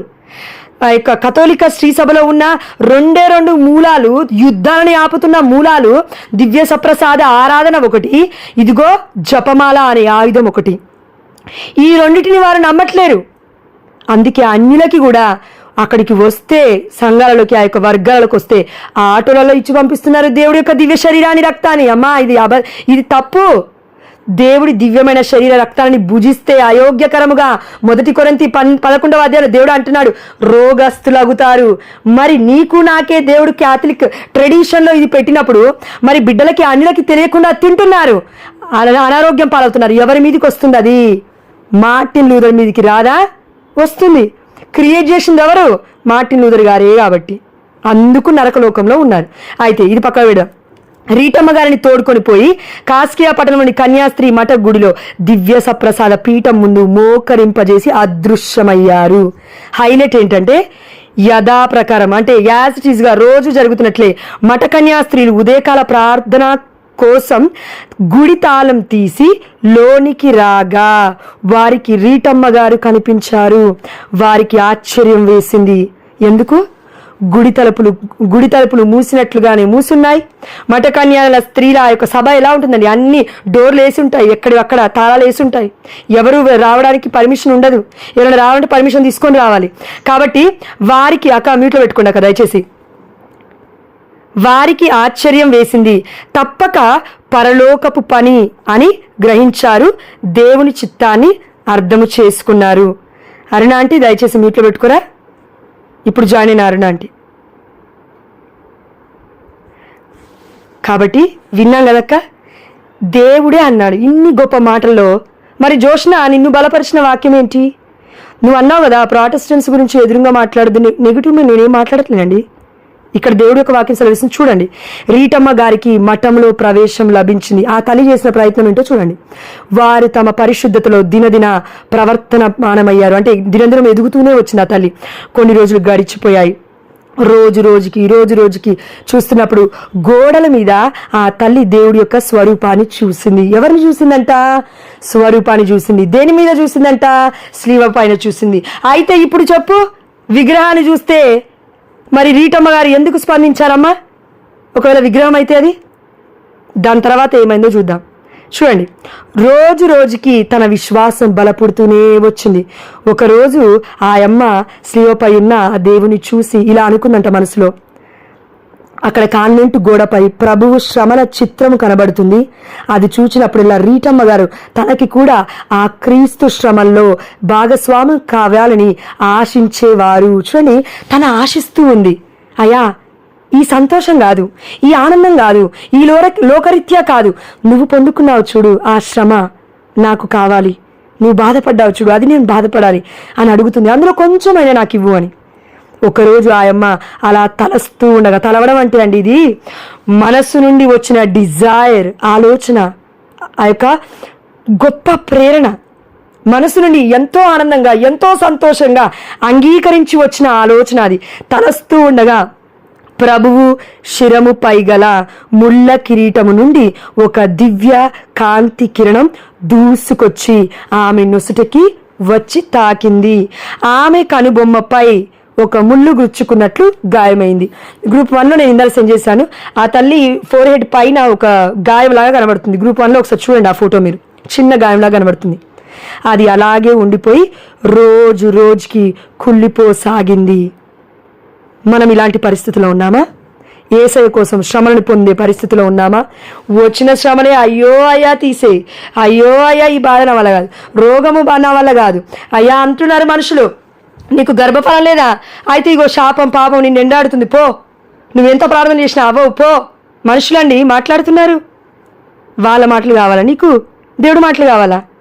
ఇంకా నీ జీవితం ఇంతే, పో, అప్పులలో చిక్కుకొని పోతావు, పో, నీ బ్రతుకు ముందుకు వెళ్ళదు, పో. భర్త కూడా అంటాడు. భయపడుతున్నావా ఏంటి? నో, ఇవి శ్రమలు దేవుడికి ఇష్టమైన బిడ్డలకు వచ్చినప్పుడు భరించగలగాలి. అందుకే దేవుడి వాక్యం ఇక్కడ చూడండి, చివరి వాక్యం చదువుతాను నేను. మనకి ఇంకా ఎండింగ్ రాలే. ప్రాటెస్టెంట్స్ గురించి మనం ఎందుకు మాట్లాడుతున్నా, ఎండింగ్ రాలే కదా, అది వస్తుంది చూడండి. అది అలాగే ఉండిపోయి రోజుకి కుళ్ళిపోసాగింది. అయినప్పటికీ ఆ బాధ వర్ణనాతీతం. ఎంత గొప్పగా సింగిల్ వర్డ్లో చెప్పారండి, వర్ణనాతీతం. చెప్పలేని, సఖ్యము గాని, మాటలకి వీలు పడని ఘోరమైన బాధ. అయితే అప్పటి నుండి ఆ అమ్మ వెలుపలకు రాకుండా తన గదిలోనే 8 దీర్ఘ సంవత్సరాలు అజ్ఞాతవాసం గడిపారు. మామూలుగా మనం ఒక్కరోజు ఇంట్లో ఉంటే పిచ్చోళ్ళం అవుతాం. 2 రోజులు ఉంటే ఎట్లా ఉంటుంది. సరే, ఒకరోజు కాకపోతే ఒకరోజు ఉందాం అనుకుందాం ఫర్ ఎగ్జాంపుల్. 2 రోజులు, 3 రోజులు, 3 నెలలు, 3 సంవత్సరాలు ఒక్క రూమ్లో ఉండి చూడు ఒకసారి, అవుతుంది దానివల్ల పిచ్చోళం అయిపోతాం. టీవీ లేకపోతే ఉండలేవు, మొబైల్ లేకపోతే ఉండలేవు. ఆ రోజులో ఇవేమీ లేవు. దేవుడు వాక్యం పట్టుకుంది, అందుకే ఉండగలిగింది. దేవుని పట్టుకుంది, ఉండగలిగింది. ఆ తల్లి చేతిలో స్లీవ చూస్తున్నాం మనం. స్లీవ ఒకటే చూడట్లేము, స్లీవ మీద రూపం ఉంది. రూపం లేకుండా స్లీవ పట్టుకుంటే పిచ్చోళ్ళు అంటారు. ఎవరిని పూజిస్తున్నావో తెలియదు. శవాన్ని పూజిస్తున్నావా, క్రీస్తుని పూజిస్తున్నావా? క్రీస్తుని పూజిస్తున్నాను అంటే దేవుడు అంటున్నాడు, ఇదిగో కొలస్సీలకు రాసిన లేఖ 1వ అధ్యాయం 15వ వచనం, అదృశ్యుడై ఉన్న ఆ దేవుని ప్రత్యక్ష రూపం క్రీస్తు. అయితే క్రీస్తుని నేను ఆరాధించేది, శవాన్ని కాదు. అందులో అంటున్నారు ఈ రోజుల్లో శవాన్ని పూజిస్తున్నారు క్రైస్తవుల్ని. నిజమే, మనం ఎవరిని పూజిస్తున్నామో మనకు అర్థం కావట్లేదు. శక్తిమంతుడు, బలసంపన్నుడు, విజయాన్ని ఇచ్చేవాడు మన తండ్రి. ఏదైనా దేవుడి కోసం మనం ప్రయాసపడితే తప్పకుండా ఫలితాన్ని చూస్తాం. ప్రియమైన బిడ్డ, ఇది అయిపోయిన తర్వాత ఏమైందో చూడండి. 8 దీర్ఘ సంవత్సరాలు అజ్ఞాతవాసం గడిపారు. వారి ప్రార్థన ఉపవాస క్రియలు, ఇది వినాలి మనం కరెక్ట్గా. వారి ప్రార్థన ఉపవాస క్రియలు ఫలితంగా ఎందరో కథోలికులయ్యారు. ప్రాటెస్టెంటుల దుష్ప్రచారం కాస్త సన్నగిల్లింది. ఇప్పుడు ఒక్కరం నిలబడితే కథోలిక శ్రీసభ గురించి కొంచెం టైం పడుతుంది. ఒకవేళ వాళ్ళు చనిపోయారనుకో, కథోలిక శ్రీసభను ఎవరైతే ముందుకు తీసుకెళ్ళాలి, అయ్యో దేవుడు నన్ను ఆయుధంలాగా యూజ్ చేసుకుంటున్నా అంటే వాళ్ళు ఒకవేళ బై ఇష్టలకు చనిపోయారనుకో, వారికి మించి వారి రక్తం మీద ఇంకో 100 మందిని దేవుడు లేపుతాడు. 100 మందిని దేవుడు లేపుతాడు. ఎందుకంటే వారి ప్రార్థన, అంటే ఈ తల్లి రీటమ్మ గారి యొక్క ప్రార్థన ఉపవాస క్రియలు ఫలితంగా ఎందరో కథోలికులయ్యారు. ఒక్కరి కాదు ప్రియమైన బిడ్డ, ఎందరో వచ్చారు కథోలిక శ్రీ సభలోకి. ప్రాటెస్టెంట్ ఆ యొక్క సంఘాలు దుష్ప్రచారం కాస్త సల్లగిల్లింది. ఇక్కడ ఒకవేళ దుష్ప్రచారం అని మనకు అర్థం కాకపోతే, ఇప్పటి వరకు ఇన్ని రోజుల నుంచి కథోలిక శ్రీ సభలో నువ్వు చేస్తున్న ఆరాధన నీకు అర్థం కాకపోతే ఇంకా దేవుడు ఏమీ చేయలేడు. అందుకే దేవుడు అంటున్నాడు, ఇదిగో చాలిక అన్యుల దగ్గరికి నా బిడ్డని పంపించబోతూ ఉన్నాను. మీకు చెప్పిన కాడికి జాలిగా అర్థం కావట్లేదు. అద్భుతాలు అంటారు, క్రియలు అంటారు, ఆహారం అంటారు, అన్నీ ఈ యొక్క లోకవాంఛలలోనే ఉన్నారు ఇప్పటి వరకు. ఇంకా ఎప్పుడు దేవుణ్ణి ఎప్పుడు అడుగుతావు?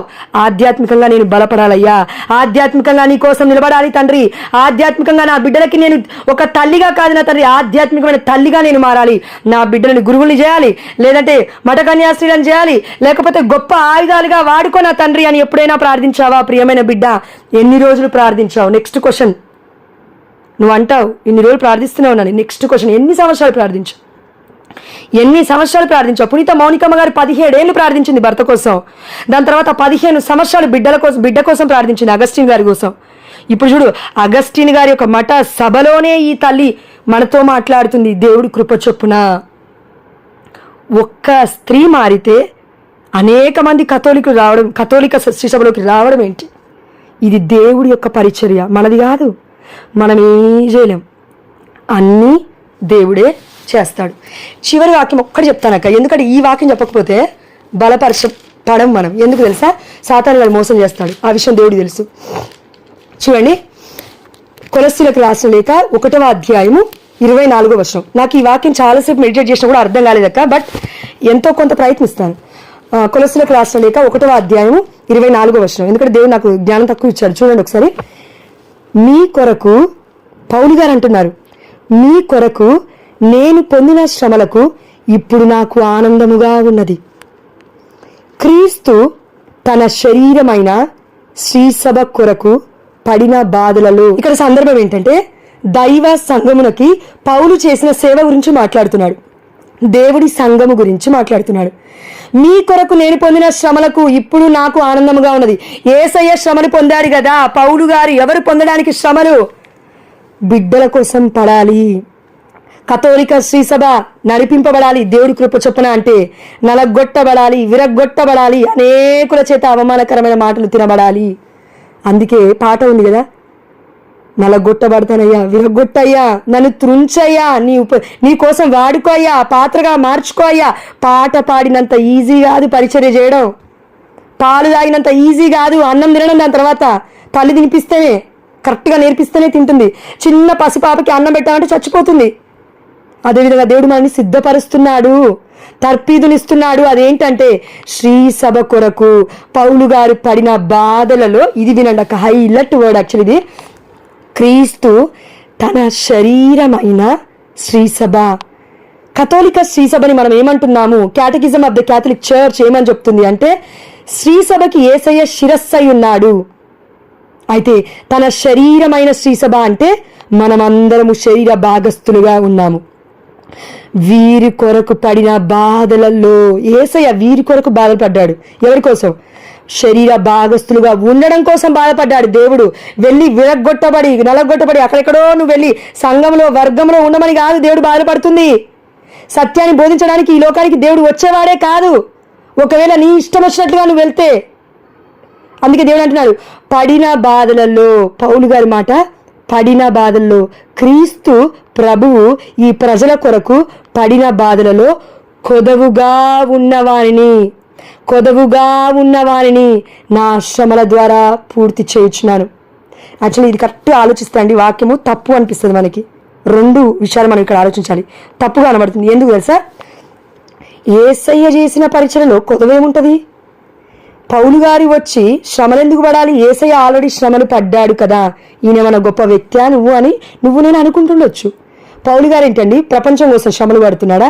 యేసయ్య ఆల్రెడీ శ్రమలు పడ్డాడు, మళ్ళీ ఈయనేంటి ఇలా మాట్లాడుతున్నాడు నువ్వు నేను అనుకుంటామని. దేవుడు ఏమంటున్నా అంటే చూడండి, కొదవుగా ఉన్నవారిని నా శ్రమల ద్వారా పూర్తి చేయించున్నాను. కొదవ అంటే ఏంటండి?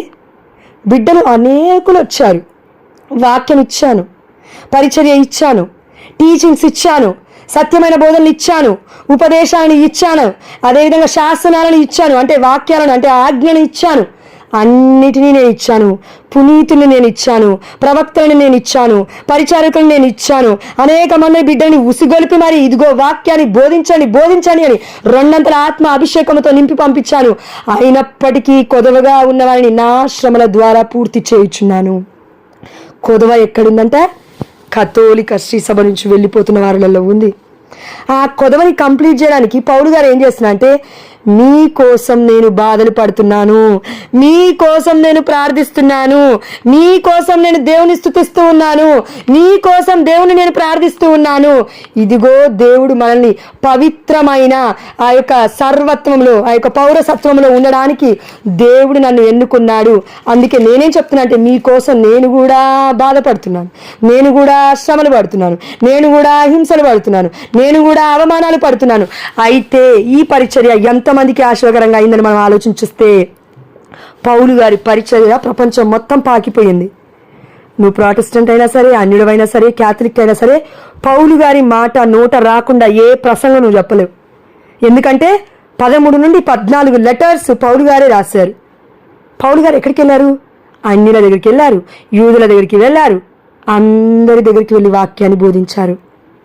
మనము కూడా అంతే బోధిస్తాం. ఆమేన్, హల్లెలూయా. అదేవిధంగా ప్రవర్తిస్తేనే బోధిస్తాం, ప్రవర్తించకుండా బోధన ఛాన్స్ దేవుడు ఇవ్వడు.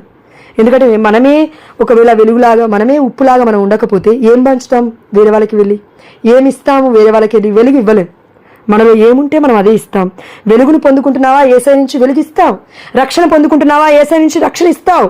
ఆనందాన్ని పొందుకుంటున్నావా? యేసయ్య నుంచి ఆనందం ఇస్తావు. దీనత్వాన్ని పొందుకుంటున్నావా? దేవుడి ఆత్మ నుంచి దీనత్వము కలిగి జీవిస్తావు. వినయము, విధేయత అన్నీ కూడా దేవుడి నుంచి రావాల్సిందే. ఇదిగో దేవుడి యొక్క వాక్యం సెలవిస్తుందండి ఎక్కడ? సువార్తలో, మంచి అనుగ్రహములన్నీ పరలోకము నుంచే వస్తాయంట. నువ్వు నేను కూడా మంచిగా ఆలోచించట్లేమంటే ఏదో మంచి లేదు మనలో. మంచి దేవుడు ఇస్తున్నాడు కానీ తీసుకోవట్లే మనం, అంతే. కాబట్టి ఈ వాక్యాన్ని ఇక్కడికో ముగిస్తూ ఉన్నాము. దేవుడి యొక్క పరిచర్యలో కొదువున్న దానినే పౌలు గారు చేస్తున్నారంటే, ఇప్పుడు పౌలు గారి యొక్క మధ్యస్థ ప్రార్థన అడుగుతున్న మనమెంత ఇంకా ఎంత గొప్ప వాళ్ళమండి, ధన్యులం కదండి. పునీతుల మధ్యస్థ ప్రార్థన ఎవరు అడగట్లేదు, చాలామంది మర్చిపోతున్నారు. ఫస్ట్ గుర్తుపెట్టుకుంటాం కొన్ని రోజులు, కానీ అడగం. అందుకే మనం పొద్దున 3 గంటలకి, మళ్ళీ ఇప్పుడు సాయంత్రం 3 గంటలకి పునీతులారా మా కోసం ప్రార్థించండి, పునీతులారా మా కోసం ప్రార్థించండి అని ఎందుకు అడుగుతున్నాం? మనం దేవుణ్ణి అడుగుతున్నాం. ఇదిగో పునీత పాడ్రే పియో గారు ఒక మాట అన్నారండి, చివరిగా చెప్పి ముగిస్తాను. మేము బ్రతికి ఉన్నప్పుడు కంటే చనిపోయినప్పుడు శక్తివంతులం అని. ఎందుకంటే ఆత్మ అనేక ప్రదేశాలలో తిరగగలుగుతుంది, ఆ శక్తిని దేవుడు ఇచ్చాడు. కానీ శరీరం ఒకే ప్రదేశంలో ఉంటుంది. నీ ఆత్మ చెప్తే శరీరం కదలాలి, నీ ఆత్మతో పాటు శరీరం కదిలితేనే నువ్వు అక్కడ ప్రెజెన్స్గా ఉన్నట్టు. అందుకే పునీత పాడ్రే పియో గారు దివ్యబలి పూజలలో ఒకే ప్లేస్లో కాదు అనేక ప్రాంతాలలో ఉండేవాడంట, ఒకే సమయంలో, ఒకే గడియలో, ఒకే క్షణంలో. అది ఎలా పాసిబుల్ అయింది అంటారు? దేవుడికి తప్ప ఇది ఒక మానవుడికి అసాధ్యం. కాబట్టి దేవుడు చేయాల్సిన కార్యాలు దేవుడు చేస్తున్నాడు బిడ్డల ద్వారా, పునీతుల ద్వారా. కాబట్టి మన ద్వారా కూడా దేవుడు చేస్తాడక్క. కానీ మనం విశ్వసించగలగాలి. మన విశ్వాసము ఇది అవ్వదు, ఇది అవ్వదు, ఇది అవ్వదు. దేవుడి పైన మన విశ్వాసం మన పైన కాదు, మన గొప్పతనం పైన కాదు. మనం ఫర్ ఎగ్జాంపుల్ ఒకటి చెప్తాను, మన ఇంటలెక్ట్ పైన, మన 6th సెన్స్ పైన, మన 5th సెన్స్ పైన, 4th సెన్స్ పైన, లేదంటే 1st సెన్స్ అనుకుందాం, లేదంటే 7th సెన్స్ అనుకుందాం, వాటిపైన ఉండొద్దు.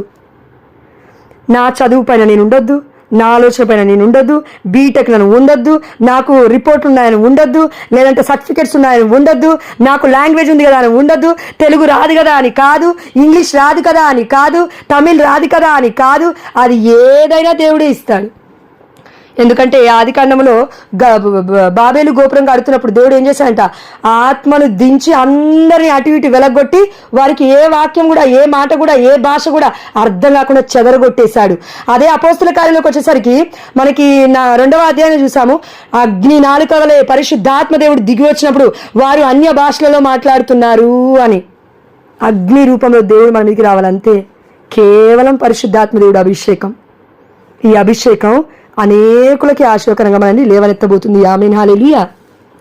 కానీ ఒక్కటి చెప్పుకో ప్రియమైన బిడ్డ, నీ ఆత్మకి ధైర్యం చెప్పుకో, వెళ్ళడానికి ధైర్యము కలిగి జీవించు, నిబ్బరము కలిగి ఉండు, శక్తి దేవుడిస్తాడు. అందుకే ఒకటే అండి, ఎప్పుడు దేవుని అడిగినప్పుడు ఇలా నేను ఒకటే వాక్యం అడుగుతాను, అదేంటంటే మనం అందరం కూడా అది అడగాలి. జెఫనియా గ్రంథం 3వ అధ్యాయం 17వ వచనము, దేవుడి బలము వలన మనకు విజయము కలుగును, దేవుడు మన మధ్యనున్నాడు. నువ్వెక్కడికెళ్ళినా దేవుడు నీ మధ్యనే ఉన్నాడు, నువ్వెంతమందితో వెళ్ళినా దేవుడు మీ మధ్యనే ఉన్నాడు. నువ్వెక్కడికెళ్ళినా నీ బలము వలన విజయం కలుగు, దేవుడి బలము వలన మనకు విజయం కలుగుతుంది. ప్రియమైన బిడ్డ, ఈనాడు రీటమ్మ గారి ద్వారా దేవుడు మనతో ఎంత గొప్పగా మాట్లాడాడు. కాబట్టి కథోలికులం అవ్వాలి అని కాదండి, ఆల్రెడీ మనం కథోలికలో ఉన్నాం, ధన్యులం మనం అందరం, దేవుడి సంఘంలోనే ఉన్నాం. ఇప్పుడు మన ప్రయాస అంతా ఏంటంటే ద్వితీయోపదేశ కాండము 6వ అధ్యాయం 7వ వచనం, వీనిని మీ పిల్లలకు బోధింపుడు. నువ్వు ఉన్న ప్లేస్లో బోధించమ్మా, బయటికి వెళ్ళాల్సిన అవసరం లేదు. ఒకవేళ అమ్మో నా వల్ల కాదు అంటున్నావేమో, దేవుడు చెప్తున్నాడు, వీనిని మీ పిల్లలకు బోధింపుడు. మీరు ఇంట ఉన్నను బయట ఉన్నను విశ్రాంతి తీసుకొనిచున్నను లేచినప్పుడు వీనిని గూర్చి ముచ్చటించుడు. పిచ్చి పిచ్చి అని ముచ్చటించొద్దు. మనం ఏం ముచ్చటించాలంట? వాక్యం గురించి దేవుడు చెప్పమంటున్నాడు, ఆజ్ఞ గురించి దేవుడు చెప్పమంటున్నాడు. ఈ ఆజ్ఞలను ఎల్లప్పుడూ జ్ఞప్తి అందించుకున్నటకు గుర్తుగా మీరు జ్ఞప్తి అంటే గుర్తుపెట్టుకోవాలంటే ఈ ఆజ్ఞను మీరు ఏం చేయాలంటే చేతుల మీద, నొసటి మీద కట్టుకొనుడు, మీ ద్వారముల మీద వ్రాసికొనుడు. ఇక్కడ ఎగ్జాంపుల్ ఏంటంటే ద్వార బంధముల మీద అంటే వెళ్ళి రాయమని కాదండి అర్థం, వాగ్దానాలు పెట్టుకొని ఫోటోలు పెట్టుకొని అలా కాదండి అర్థం. దానికి అర్థం ఏంటంటే ఫర్ ఎగ్జాంపుల్ నిర్గమకాండంలో మనం చూసాము, అక్కడ పాస్కా నియమం ఏముంది, దేవుడి యొక్క రక్తము, గొర్రెపిల్ల రక్తము మీరు ద్వారాలకి, నిలువు కొమ్మకి, అడ్డు కొమ్మకి పుయ్యండి అని ఉంది. అదేవిధంగా యేసయ్య యొక్క దేవుడి యొక్క హస్తంలో మన పేరు చెక్కబడిందంట. ఇప్పుడు యేసయ్య చనిపోయినప్పుడు ఆనాడు యూదులు చూసినప్పుడు యేసయ్య చేతిలో ఏమి లేవు, 2 శిలలు తప్ప. పునరుత్థానం అయినప్పుడు శిష్యులు చూసినప్పుడు మన పేర్లు ఏమి లేవుగా. దానికి అర్థం ఏంటంటే దేవుడు ప్రతి పనిలో, ప్రతి క్రియలో, ప్రతి మాటలో, ప్రతి బాటలో, ప్రతిది నువ్వు ఏం చేస్తున్నా సరే, నువ్వు ఇండ్లు దాడుతున్నా సరే, ఇంటి గుమ్మం లోపలికి వస్తున్నా సరే, ఇంకొక గృహానికి వెళ్తున్నా సరే, నువ్వు ఎక్కడున్నా సరే దేవుడు వాక్యం మర్చిపోవద్దు. అదేవిధంగా మర్చిపోకుండా ఉండడానికి నువ్వు ఒక ట్రైనింగ్ ఇస్తున్నాడు దేవుడు. అదేంటంటే బయటి వాళ్ళ దగ్గరికి వెళ్ళి ట్రైనింగ్ తీసుకోకపోయినా వీనిని నీ పిల్లలకు బోధింపు. దేవుడు నీకు గర్భఫలాన్ని ఇచ్చాడు. ఎంతోమంది బిడ్డలు గ్రూప్లో గర్భఫలం లేదని బాధపడుతున్నారు. అయ్యో నాకు పిల్లలు ఉంటే బాగుండు, నేను నా బిడ్డలకు బోధించుకునేదాన్ని కదా, అందుకే నా భర్త బాధపడుతున్నాడు, ఊరికే టార్చర్ చేస్తుంటాను. నేను టార్చర్ చేయడం ఇన్ ద సెన్స్ ఈ వాక్యం చదువు అంటుంటాను. మా అక్క పిల్లలు వచ్చినా, మా అన్న పిల్లలు వచ్చినా ఈ వాక్యం చదువు వాళ్ళు విసిగిపోతారు నాతో. వాళ్ళు ఏమంటారు తెలుసా, పోపిన్ని హాలిడేస్కి వస్తే ఏంది అంటారు. నేను అంటాను, దేవుడికి ఇస్తే జ్ఞానం వస్తుంది నాన్న అంటే అప్పుడు విని ఒక్కరోజు వచ్చారు వాళ్ళు 3 గంటలు. ఎక్కడికి? ఇక్కడ మన సెయింట్ మేరీస్ దగ్గర అనుకుంటా, అక్కడ మర్చిపోయాను, సెయింట్ ఫ్రాన్సిస్ అనుకుంటా, గుర్తులేదు. కాబట్టి నేను నా గురించి హైలైట్ చెప్పుకోవట్లేను. మనకి పిల్లలు ఉన్నారు, పిల్లలకి మనం పరిచయం చేద్దాం, అందిద్దాం. దేవుడు అనేకులకు మన ఆశీర్వకరంగా మారుస్తాడు. మనకు అందరికీ ఒక ప్రశ్న ఉంది ఈ సమయంలో. దేవుడు అంటున్నాడు, దేవుడి పరిచర్య చేస్తే ఈ లోకంలో ఉన్న బాధలు ఎలా పోతాయి, ఈ లోకంలో ఉన్న కష్టాలు ఎలా పోతాయి, ఈ లోకంలో ఉన్న ఆర్థిక సమస్యలు ఎలా పోతాయి, ఇవన్నీ ఎలా పోతాయి అంటే దేవుడు చూసుకుంటాడు అవన్నీ. నువ్వు దేవుడి పరిచర్య చేయి, దేవుడు చూసుకుంటాడు. నేను దేవుడు పరిచర్య చేస్తున్నాను, దేవుడు చూస్తాడు నా గర్భాన్ని. మనుషులకు అర్థం కాదు నాలో ఏ లోపం ఉందో, వైద్యులకు అర్థం కాదు నాలో ఏ లోపంలో ఉందో. ఎత్తి పట్టి చూపించారు. ఒక్కొక్క ఓవరీస్లో 20 నుండి 25 వరకు ఉన్నాయి నీటి బుడగలు, తగ్గవు. ఆపరేషన్కి వెళ్ళినా అది అసాధ్యం అని చెప్పారు. బ్లీడింగ్ రాదని చెప్పారు. మరి బ్లీడింగ్ ఎలా వస్తుంది ఇప్పుడు 3 సంవత్సరాల తర్వాత? దేవుడు తన కార్యాన్ని స్టార్ట్ చేశాడు కదా. ఆమె హల్లెలూయా. మొదట్లో బ్లీడింగే వచ్చేది కాదు, కరెక్ట్గా నీటి బబుల్స్ ద్వారా ఏర్పడకుండా ఉండేది. నా శరీరం మొత్తం కూడా మొత్తము ఒక నిరాశ నిస్పృహకి వెళ్ళి బ్రతికి 12 సంవత్సరాల నుంచి అమ్మ బాధలు చూడలేక నిస్పృహకి వెళ్ళిపోయాను. హాస్టల్లో ఉన్నప్పుడు 11వ క్లాస్ నేను అప్పుడు. అమ్మా, ఒకవేళ నువ్వు తల్లిగా ఉన్నావేమో, బిడ్డకి ఎంత ఇవ్వాలో అంతే ఇవ్వు, స్ట్రెస్ ఇవ్వకు. బిడ్డకి ఎంత చెప్పాలో అంతే చెప్పు, స్ట్రెస్ ఇవ్వకు, బాధ పెట్టకు, రుద్దకు. బాధలు నీ యొక్క బాధ్యతలు మొత్తం బిడ్డ ఎదగకముందే రుద్దకు. ఎంతవరకు ఇవ్వాలో అంతవరకు ఇవ్వు. నీకు తెలిసిన మొత్తం ఆ బిడ్డ మీద రుద్దితే బలైపోతాడు. ప్రార్థనలో రుద్దు తప్పులేదు, వాక్యంలో రుద్దు తప్పులేదు, శ్రమలలో రుద్దకమ్మా. నీ అంత ఎక్స్పీరియన్స్ నీ కొడుక్కి లేదు, నీ అంత బాధ్యత, నీ అంత గొప్ప మనస్సు నీ బిడ్డకి లేదు. తట్టుకోలేడు, పారిపోతాడు ఇంటి నుంచి. ఇది మంచిది కాదు కదండి. ఎస్ ఆయా, ఈ రోజుని బట్టి నీకే సమస్త ఘనత మహిమ ప్రభావములు చెల్లిస్తూ, ఆయా బిడ్డకి ఇచ్చిన ఓపికను బట్టి నీకు స్తోత్రము, బిడ్డలను పిలుచుకున్న విధానాన్ని బట్టి నీకు స్తోత్రము చెల్లిస్తూ ఉన్నావు. పునీత రీటమ్మ గారి మధ్యస్థ ప్రార్థన ద్వారా అయ్యా మేమందరం అడుగుచున్నాం. పునీత రీట అనగా అర్థము రీత లేక రీట అంటే ఆనిముత్యం, రత్నం మరియు మణి అని అర్థము. రత్నం, ఆనిముత్యము. అవును, నిజంగా తండ్రి నువ్వు కథోలిక శ్రీసభకి అందించిన ఆనిముత్యము తండ్రి పునీత రీటమ్మ గారు